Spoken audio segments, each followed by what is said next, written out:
actually. And I wrote it as a response to a young woman in my class who said I talk too much. I do.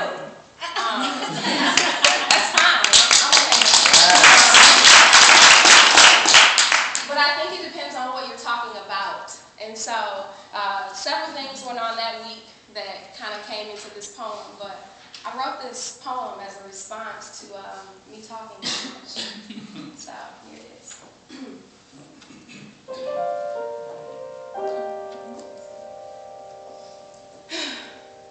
I've been told by me, by a quieter, less talkative bunch, that my demeanor is unpleasing, that they find flaws in my reasoning, that my mouth is always running. Are you implying that I talk too much?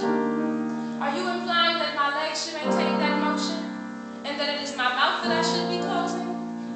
If so, you have lost my entire focus. I am here to ensure all of our promotion, and I will not be silenced by your black face and turned up noses. You see, they used to spray my people with hoses. Water with impact so strong that if I started right here, you would miss the rest of this poem. And you wonder why I feel wrong.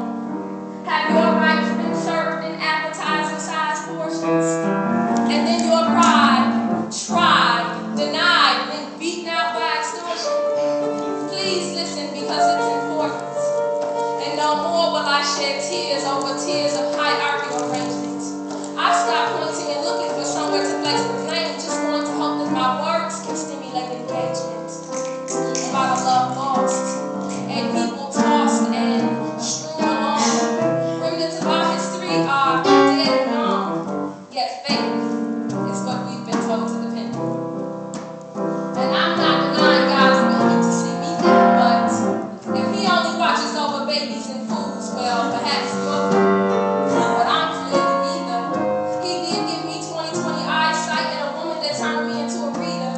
And this is my cause, and I'm determined to be through. And honestly, I'm less concerned with the socially constructed differences between us.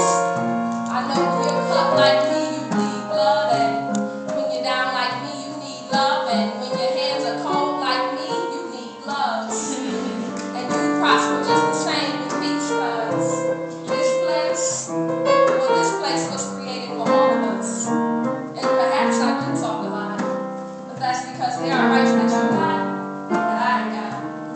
I represent millions of others living in unfair spaces.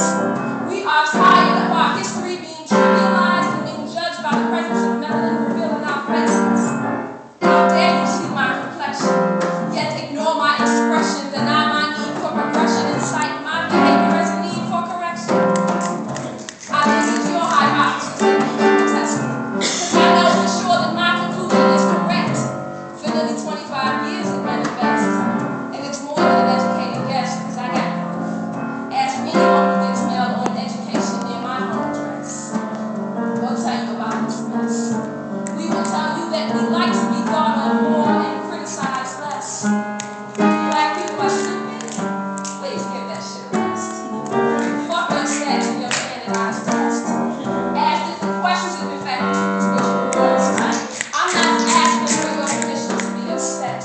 Who decided that freedom wasn't for everyone and made it this lifelong conquest?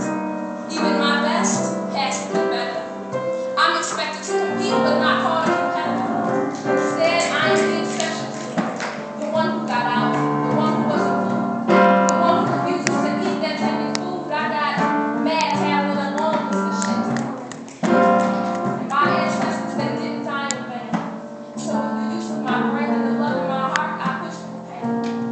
But even as I write this, equity remains unreachable. As they say, we are teachable. Come on, black people. Life offers richer things than Gucci and Prada. Like people who gave their lives for us, like Sister Asada. And to be a black woman, I couldn't be prouder. I'd like to take a moment to thank my mother, my aunties, and my grandma. Because they encouraged me